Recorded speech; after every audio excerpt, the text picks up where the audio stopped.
Good morning, students. Today in our lecture, we are going to discuss IR spectroscopy, and in that we will discuss instrumentation, IR spectrometer का construction और working, और इसके अलावा factors affecting IR spectroscopy, and the last one is application of IR spectroscopy. So, to start with instrumentation, IR spectroscopy में भी जो instrument use होता है वो है IR स्पेक्ट्रोमीटर। और जैसा कि आपको हमने यूवी विजिबल में बताया था कि IR स्पेक्ट्रोस्कोपी में जो इंस्ट्रूमेंट यूज हो रहा है वो है IR स्पेक्ट्रोमीटर, और उस it consist of radiation source, mirror, cell holder, beam chopper, slit, diffraction grating, detector, amplifier and recorder. ये तो इसके पार्ट्स हैं स्पेक्ट्रोमीटर के। और ये स्पेक्ट्रोमीटर दो तरह का होता है, सिंगल बीम स्पेक्ट्रोमीटर और डबल बीम स्पेक्ट्रोमीटर। तो यहाँ पर हम डबल बीम डिस्कस करेंगे और सिंगल बीम में क्या चेंज होता है वो हम आपको बता देंगे। ठीक है, तो IR स्पेक्ट्रोस्कोपी में जो डिफरेंट पार्ट्स थे उनका हम एक एक करके शुरू करेंगे। रेडिएशन सोर्स, IR स्पेक्ट्रोमीटर में जो रेडिएशन सोर्स हम यूज करते हैं वो है Nernst glower, glower, nichrome wire on ceramic support. ये सभी रेडिएशन सोर्स हम IR स्पेक्ट्रोस्कोपी में यूज करते हैं। और ये सभी जो सोर्सेज हैं वो नॉन कंडक्टिंग है एट रूम टेम्परेचर। तो क्योंकि ये नॉन कंडक्टिंग रूम टेम्परेचर पे हैं तो इसको हम इलेक्ट्रिकली हीट करते हैं। They are electrically heated between 200 degree centigrade to 2000 degree centigrade in order to produce IR radiation. तो जितने भी रेडिएशन सोर्सेज हैं उनको इलेक्ट्रिकली हीट करेंगे हम 1200 से 2000 डिग्री सेंटीग्रेड तक, और वो IR रेडिएशन प्रोड्यूस करेंगे। उसके बाद आते हैं मिरर्स यहाँ पर कई मिरर्स हैं जिसमें M1, M1 dash, M2, M2 dash और M3, ये सभी मिरर्स हैं जो डिफरेंट स्टेजेस पर IR रेडिएशंस को रिफ्लेक्ट करते हैं। इसके बाद आइए सेल होल्डर। सेल होल्डर भी दो हैं, एक सैंपल सेल होल्डर है और दूसरा है आपका रेफरेंस सेल होल्डर। अब सैंपल सेल होल्डर, ये जो सेल होल्डर्स हैं these are made up of either glass और क्वार्ट्स। यहाँ पर हम क्वार्ट्स से बना सेल होल्डर लेते हैं। और reference cell holder generally consist of KBr solution. मतलब एज ए रेफरेंस हम KBr सॉल्यूशन लेते हैं। क्यों लेते हैं? क्योंकि it is transparent throughout the whole range of IR radiations. मतलब KBr कंप्लीटली ट्रांसपेरेंट होता है। जो IR की कंप्लीट रेंज है जो है आपकी 4000 पर सेंटीमीटर से लेकर 400 पर सेंटीमीटर तक, इस कंप्लीट रेंज के लिए KBr टोटली ट्रांसपेरेंट होता है, इसलिए हम एज ए रेफरेंस सॉल्यूशन इसे लेते हैं। और सैंपल सेल में क्या है, जो सैंपल हमें एनालाइज करना है। ठीक है, तो सैंपल सेल में जो हम लेंगे वो है हमारा सैंपल। इसके बाद आइए अगला पार्ट है बीम चॉपर। बीम चॉपर का काम ये है कि जो ये रेडिएशन है IR रेडिएशन, उनको रेफरेंस और सैंपल सेल में एक एक करके भेजेगा, and it is through mirror M2 and M2 dash and finally to M3। अब इसके बाद जो नेक्स्ट पार्ट है वो है स्लिट। अब यहाँ पर स्लिट भी दो तरह के हैं, दो हैं, एक S1 और एक S2। S1 slit will pass the radiation coming from M3। ये हम आपको आगे बताएंगे जब हम ये डायग्राम डिस्कस करेंगे। फिर स्लिट के बाद आता है diffraction grating. Diffraction grating is there to improve the resolution of IR radiations. ठीक है, फिर आएगा डिटेक्टर्स। यहाँ पर in IR spectroscopy various types of detectors may be used, और इस में डिटेक्टर्स जो हैं वो है बोलोमीटर, थर्मोकपल, थर्मिस्टर, गोले डिटेक्टर, फोटो कंडक्टिविटी डिटेक्टर और सेमीकंडक्टर डिटेक्टर। ये कई तरह के जो डिटेक्टर्स हैं उनमें से कोई एक डिटेक्टर हम आईआर स्पेक्ट्रोस्कोपी में यूज कर सकते हैं। और ये डिटेक्टर्स का काम क्या है? दे में detect the IR radiation and send it to the amplifier. तो अगला पार्ट क्या होगा? एम्पलीफायर। एम्पलीफायर का काम क्या है? It amplifies the signal and send it to the recorder. अब लास्ट पार्ट क्या है? रिकॉर्डर। ये सिग्नल को रिकॉर्ड करेगा और हमें आईआर स्पेक्ट्रा देगा। ये जो स्पेक्ट्रा है दैट इज ये it consist of a graph that is between percentage transmittance and wave number. ठीक है। अब हम आते हैं वर्किंग ऑफ आईआर स्पेक्ट्रोमीटर। यहाँ पर क्या है, देखिए ये जो हमारा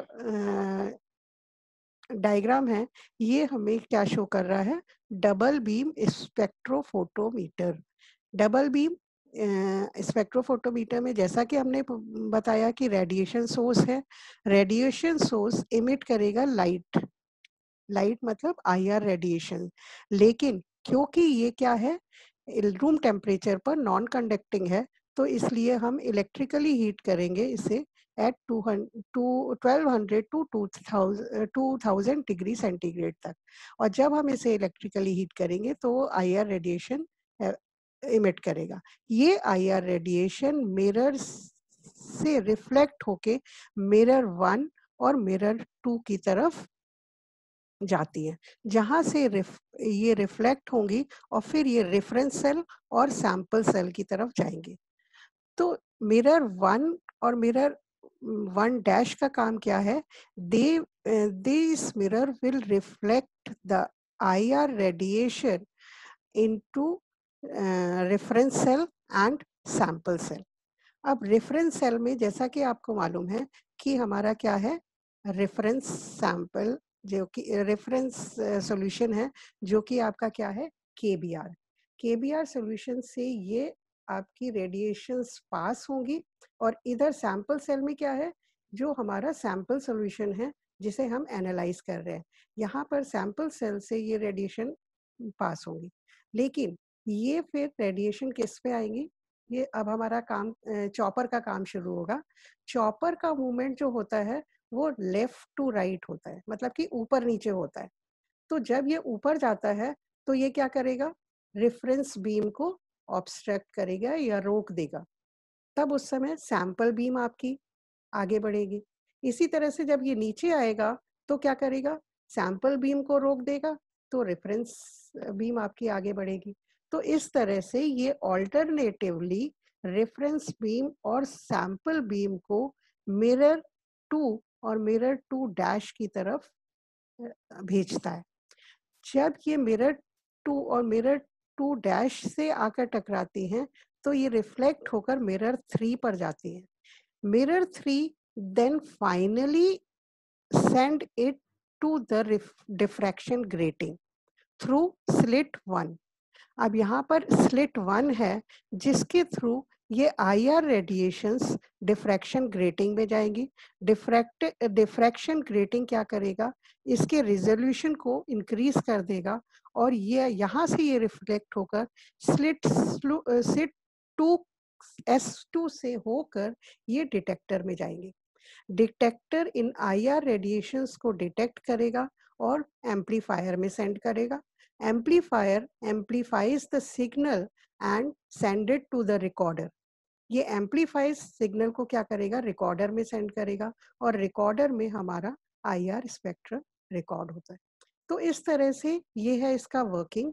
वर्किंग में मेन आपको क्या ध्यान रखना है कि ये चॉपर का काम क्या है? It alternatively sends the IR radiations which are coming from reference cell and sample cell, and the path of this IR radiation will be same, and thus it reaches to the diffraction grating through slit 1. ठीक है। और ये slit 1 क्या करेगा, slit 1 grating की तरफ भेजेगा, grating इसके रिजोल्यूशन को इंक्रीज करेगा और ये स्लिट 2 पर भेजेगा। और स्लिट 2 का काम क्या है, that will allow only IR radiation, the range IR radiation region, वो रेडिएशन जो कि IR रेडिएशन रीजन में आती है उन्हीं को अलाउ करता है डिटेक्टर में जाने के लिए। ठीक है, तो ये है आपका double beam spectrometer. Double beam और सिंगल बीम में अंतर क्या है?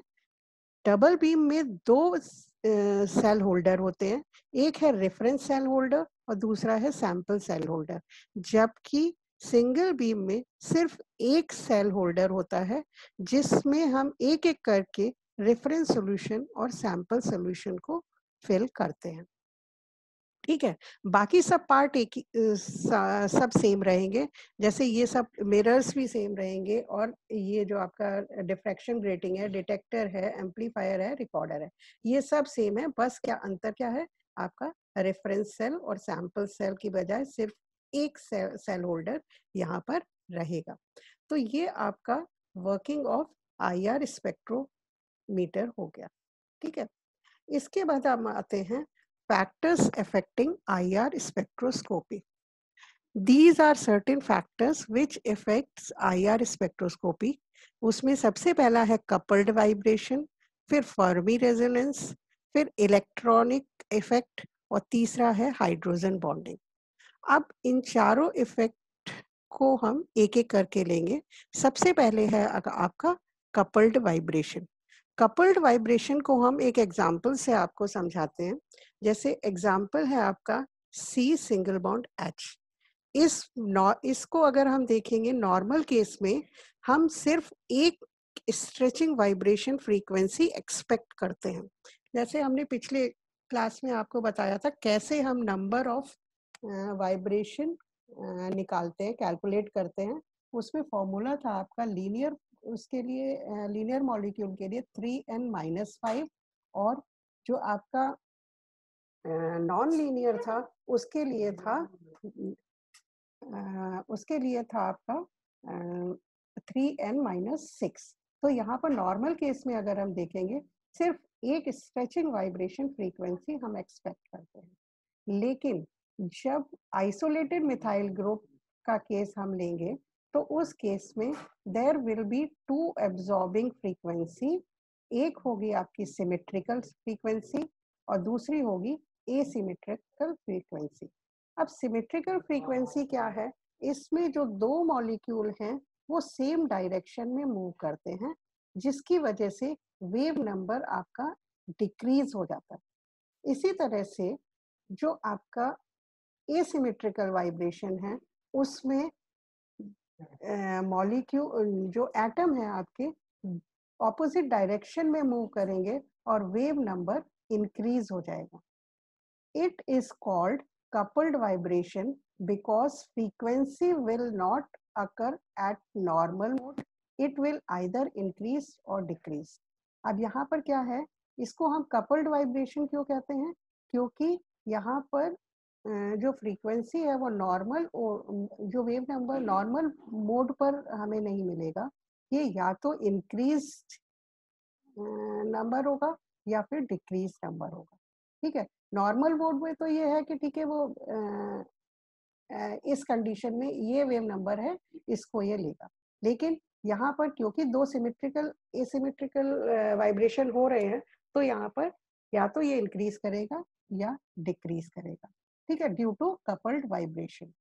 अब इसके बाद दूसरा फैक्टर है आपका फर्मी रेजोनेंस। फर्मी रेजोनेंस को समझने के लिए सबसे पहले हमें समझना पड़ेगा फंडामेंटल वाइब्रेशन और ओवरटोन वाइब्रेशन। जैसे कि इलेक्ट्रॉनिक ट्रांजिशन होता था, और इलेक्ट्रॉनिक ट्रांजिशन किसके बीच में होता था, एनर्जी लेवल के बीच में, इलेक्ट्रॉनिक एनर्जी लेवल के बीच में। और यहाँ पर जो IR स्पेक्ट्रोस्कोपी में जो ट्रांजिशन हो रहा है वो वाइब्रेशनल एनर्जी लेवल के बीच में होता है। मीन्स इलेक्ट्रॉन या molecule will undergoes transition from lower energy level to higher energy level. जब ये V0 जो कि ग्राउंड स्टेट है से V1 पर जाएगा, ये आपका V1 है, ठीक है।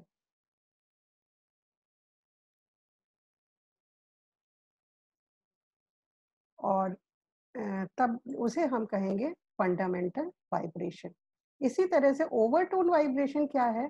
जब आपका मॉलिक्यूल V0 से डायरेक्ट V2 पर पहुंचेगा, मतलब V2 एनर्जी लेवल जो है V1 एनर्जी लेवल से ऊपर आता है, तो इसके लिए हमें ज्यादा एनर्जी रिक्वायर्ड होती है।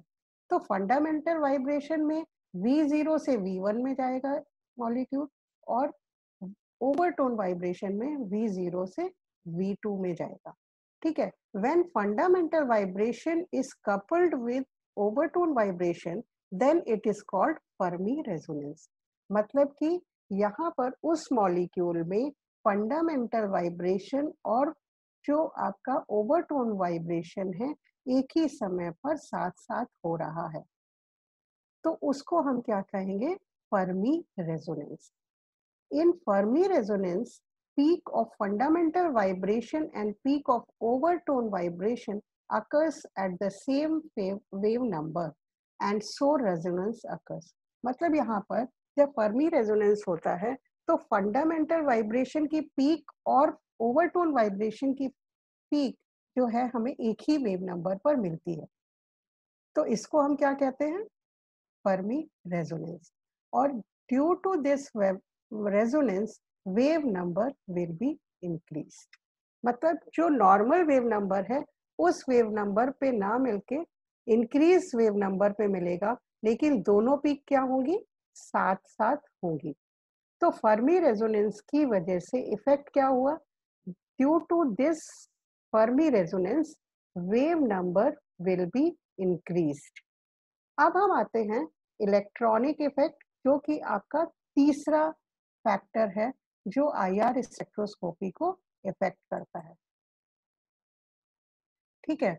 अब इलेक्ट्रॉनिक इफेक्ट हम देखेंगे। Absorbance frequency changes with the change in the substituents in the neighboring group. Due to this change, various electronic effect may occur. मतलब जो इलेक्ट्रॉनिक इफेक्ट हो रहा है वो किसकी वजह से हो रहा है? वो हो रहा है जो एब्जॉर्बेंस फ्रीक्वेंसी में चेंजेस हो रहा है, और ये एब्जॉर्बेंस फ्रीक्वेंसी चेंज होती है चेंज इन सब्स्टिट्यूएंट्स जो कि नेबरिंग ग्रुप में होगा। तो यहाँ पर वेरियस इलेक्ट्रॉनिक इफेक्ट में हम देखेंगे inductive effect, mesomeric effect and field effect. Inductive effect भी आपके दो तरह के होते हैं, plus I and minus I. Plus I effect में वेव नंबर, अगर प्लस आई इफेक्ट डिक्रीज होता है तो वेव नंबर इंक्रीज होता है। इसी तरह से माइनस आई इफेक्ट में वेव नंबर आपका डिक्रीज होगा। अब आइए मीजोमेरिक इफेक्ट में। मीजोमेरिक इफेक्ट में क्या हो रहा है? It increases, then there is decrease in bond length. जब मीजोमेरिक इफेक्ट इंक्रीज होता है तो क्या होता है? बॉन्ड लेंथ जो है वो डिक्रीज होती है, जिसकी वजह से जो स्ट्रेंथ ऑफ द बॉन्ड है और फोर्स कांस्टेंट है वो भी आपका डिक्रीज होता है। ये सभी डिक्रीज होंगे with increase in mesomeric effect, और finally there is decrease in wave number. तो इंडक्टिव इफेक्ट में प्लस आई में आपका वेव नंबर इंक्रीज हो रहा था, माइनस आई में डिक्रीज हो रहा था। इसी तरह से मीजोमेरिक इफेक्ट में भी आपका वेव नंबर क्या हो रहा है? डिक्रीज हो रहा है। अब आइए फील्ड इफेक्ट। फील्ड इफेक्ट क्या है? Field effect occurs at the substituted group. इसमें क्या होता है? In this the two atom will interact in the space and effect each other due to that field effect. मतलब स्पेस में ये दो एटम आपस में इंटरैक्ट करेंगे और दोनों एक दूसरे को इफेक्ट करते हैं, ठीक है। और due to this field effect wave number में either increase or decrease depending upon the condition. तो यहाँ पर जो आपका वेव नंबर है वो इंक्रीज या डिक्रीज करेगा डिपेंडिंग अपॉन कंडीशंस। अब आइए जो आपका लास्ट इफेक्ट है, effect of hydrogen bonding. Hydrogen bonding आपकी दो तरह की होती है, एक होती है इंटरमॉलिक्यूलर एंड दूसरी होती है intramolecular. Intermolecular means between the two molecules and intramolecular with in the molecules, मतलब कि जो हाइड्रोजन बॉन्डिंग उसी मॉलिक्यूल में रहेगी। अब wave number will be decreased due to hydrogen bonding. अब हाइड्रोजन बॉन्डिंग की वजह से वेव नंबर आपका डिक्रीज होता है, ठीक है। फॉर एग्जाम्पल, अगर हम एग्जाम्पल लेंगे, इन केस ऑफ जो आपका OH ग्रुप है, OH ग्रुप या वाटर के केस में अगर हम देंगे, in case of water before hydrogen bonding we get peak at 3650 per centimeter, and after hydrogen bonding it will decrease to 3450 per centimeter. अब हम आते हैं application of IR spectroscopy. There are different application of IR spectroscopy, जिसमें से determination of structure of molecule, study of the progress of chemical reaction, detection of hydrogen bonding, determination of the size of the ring ketones, detection of the impurities, identification of atmospheric pollution, and industries में IR spectroscopy impurities के लिए use होती है। So these are the different application. अब हम एक एक करके एप्लीकेशन लेंगे। सबसे पहले है determination of structure of molecule. अब हम देखेंगे IR स्पेक्ट्रम में 3 इंपॉर्टेंट रीजन्स होते हैं। पहला है functional group region, it will provide the information about functional group. Then fingerprint region. अब हमें मालूम है कि fingerprint region is the characteristic feature of any molecule, क्योंकि किसी भी दो मॉलिक्यूल का फिंगरप्रिंट पैटर्न एक सा नहीं होता है। So this fingerprint region will help us to identify the molecule. फिर आप आइए, जो लास्ट है आपका एरोमेटिक रीजन। एरोमेटिक रीजन में substitution pattern in aromatic compound के बारे में इंफॉर्मेशन मिलती है। सो with the help of functional group region we were able to determine functional group present in the molecule. By fingerprint region we were able to identify the molecule. As we know that the two molecules have the same fingerprint pattern, so it will help to identify the molecule. Aromatic region helps to know the substitution pattern in the aromatic compounds. तो ये है पहला आपका application, that is determination of structure of molecule. अब हम आते हैं दूसरे एप्लीकेशन पर, जो कि है study of the progress of chemical reaction. अब IR स्पेक्ट्रोस्कोपी किस में मदद करती है? पहले तो to study the progress of various chemical reaction, दूसरा it controls the chemical reaction, then to study the kinetic of chemical reaction. अब ये सभी application, all these application are based on the fact that most of the chemical reaction involves change in functional group. अब ये सारी application किस पे based है कि जितने भी ज़्यादातर जो chemical reaction है उसमें जो रिएक्शन होता है उसमें चेंज इन फंक्शनल ग्रुप होता है when reactant is converted into product. ठीक है, तो रिएक्शन कंप्लीट कब होगा? When there is change in functional group. तो ये सभी एप्लीकेशन किस पे बेस्ड है? चेंज इन फंक्शनल ग्रुप पे। For example, oxidation of cyclohexanol to cyclohexanone. अब साइक्लोहेक्सानॉल में OH ग्रुप है और साइक्लोहेक्सानॉल में CO ग्रुप है, carbonyl group. So initially in cyclohexanol, only one peak is present and IR spectrum will show OH stretching peak at 3550 per centimeter. ठीक है. When the reaction is completed, अब reaction कब complete होगा? जब हेक्सानॉल convert हो जाएगा किसमें? हेक्सानोन में. अब यहाँ पर हेक्सानोन में कौन सा ग्रुप आ जाएगा? कार्बोनिल ग्रुप आ जाएगा. अब जो पीक हमें मिलेगी वो किसकी वजह से मिलेगी? कार्बोनिल ग्रुप की वजह से. अब क्योंकि यहाँ पर क्या है, OH ग्रुप नहीं है, तो जो OH ग्रुप की पीक है वो यहाँ पर डिसअपियर हो जाएगी और जो हमें पीक मिलेगी वो मिलेगी CO ग्रुप की वजह से या कार्बोनिल ग्रुप की वजह से, और ये हमें पीक मिलेगी 1710 centimetre per centimeter. And if reaction mixture shows both the bands, means reaction is not completed. समझ में आया? यहाँ पर क्या है, साइक्लोहेक्सानॉल ऑक्सीडाइज हो रहा है साइक्लोहेक्सानॉल में. अब साइक्लोहेक्सानॉल में जो ग्रुप है वो है OH ग्रुप और जो पीक हमें मिलेगी वो OH ग्रुप की वजह से मिलेगी. रिएक्शन कंप्लीट होगा तो ये कन्वर्ट हो जाएगा हेक्सानोन में और जो पीक मिलेगी हमें वो कार्बोनिल ग्रुप की वजह से मिलेगी. अगर हमें दोनों पीक एक साथ मिल रही हैं, मीन्स क्या होगा कि रिएक्शन आपका इनकम्प्लीट है. तो यहाँ पर प्रोग्रेस ऑफ रिएक्शन भी पता चल गई.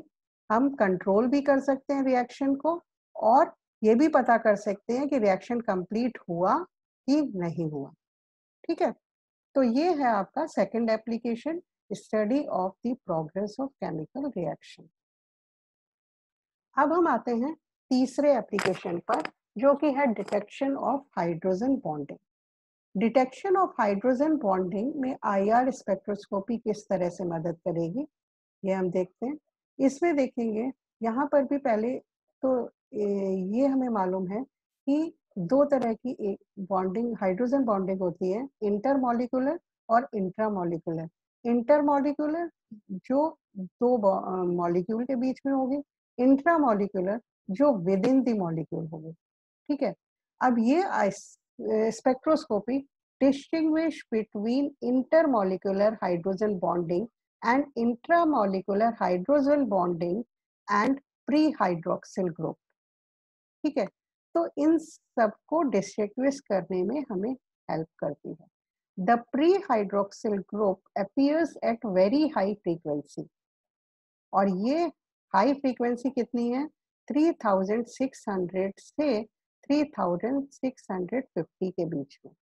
अगर हमें जो पीक मिल रही है इस रेंज में मिल रही है तो हम समझेंगे कि ये पीक किसकी वजह से है? प्री हाइड्रोक्सिल ग्रुप की वजह से. ठीक है. अब hydrogen bonded alcohol and phenol appears at lower frequency. अब ये हाइड्रोजन बॉन्डेड जो अल्कोहल और फिनॉल हैं उनकी फ्रीक्वेंसी कहाँ पर, इनकी पीक हमें कहाँ पर मिल रही है? लोअर फ्रीक्वेंसी पर. और वो रेंज क्या है? 3200 पर सेंटीमीटर से 3500 पर सेंटीमीटर के बीच में. ठीक है. तो अब यहाँ पर जो हमें पीक मिल रही है, अगर लोअर फ्रीक्वेंसी पे मिल रही है तो वो किसकी वजह से होगी? Hydrogen bonding in alcohol and phenol. ठीक है. अब in order to know whether the alcohol containing intermolecular bonding, अब इसमें भी अगर ये हमें लोअर फ्रीक्वेंसी पर मिल रही है इसका मतलब हाइड्रोजन बॉन्डिंग की वजह से मिल रही है. और इनमें से भी हाइड्रोजन बॉन्डिंग कौन सी हाइड्रोजन बॉन्डिंग है? इंटरमॉलिक्यूलर या इंट्रामॉलिक्यूलर. अब यहाँ पर हम देखेंगे कि जो अगर हम देखें अब हम इसे कैसे पता करेंगे? In order to know whether the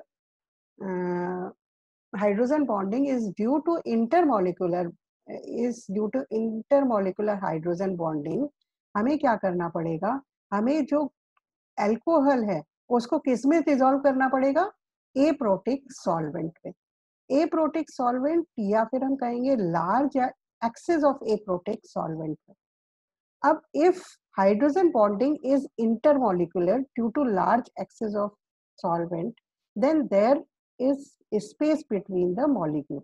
अब यहाँ पर क्या है, ये अगर इंटरमोलिकुलर हाइड्रोजन बॉन्डिंग की वजह से होगी तो वहां पर क्या होगी, there will be space between the two molecule, क्योंकि जो हाइड्रोजन बॉन्डिंग है वो दो मॉलिक्यूल के बीच में होगी, और ये जो स्पेस है that will be occupied by solvent molecule, और इंटरमोलिकुलर हाइड्रोजन बॉन्डिंग की वजह से जो पीक हमें मिल रही थी वो अब क्या हो जाएगी, हाई फ्रीक्वेंसी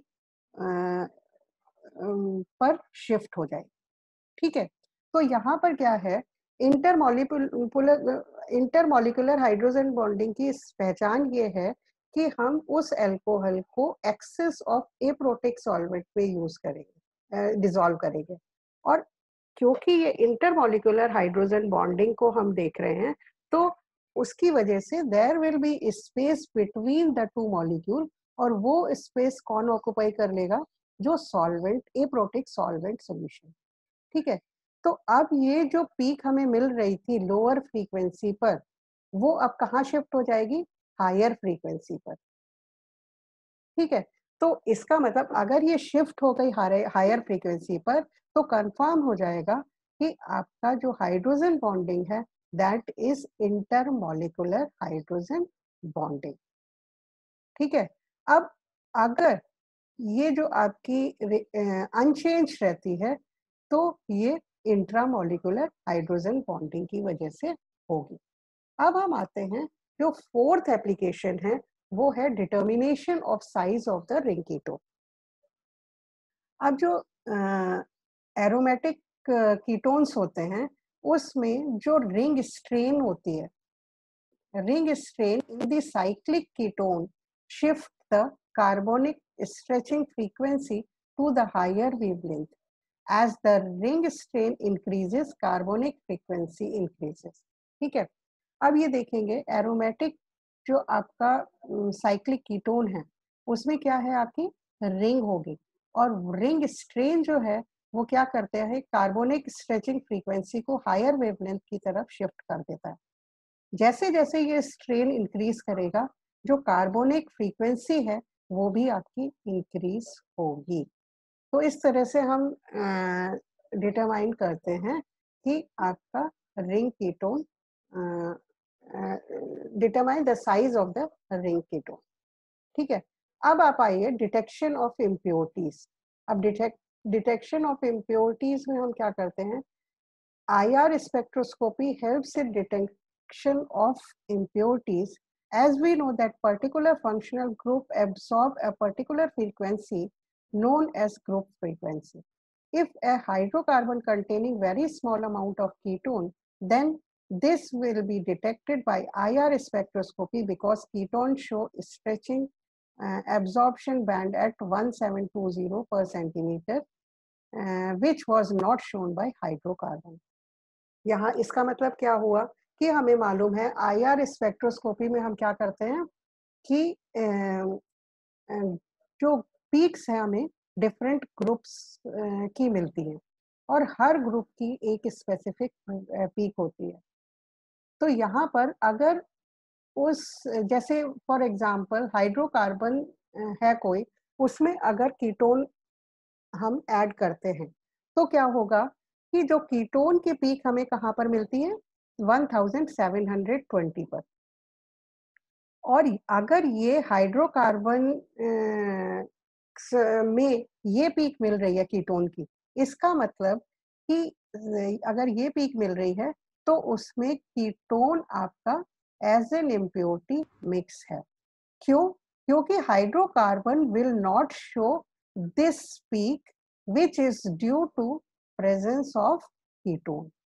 ठीक है, तो इसी तरह से कोई भी अगर हम और ग्रुप ऐड करेंगे तो वो क्या करेगा, अपनी पीक शो करेगा, इस तरह से वो हम एज ए इम्प्योरिटी आपके सब्सटेंस में पता कर सकते हैं। फिर आइए 6th जो एप्लीकेशन है वो है आइडेंटिफिकेशन ऑफ एटमॉस्फेरिक पॉल्यूशन, और जो लास्ट है वो है इन मतलब इंडस्ट्रीज में।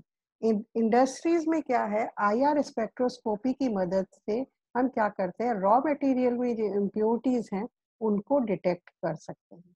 तो इस तरह से ये जो आपका हो गया applications of IR spectroscopy. Thank you.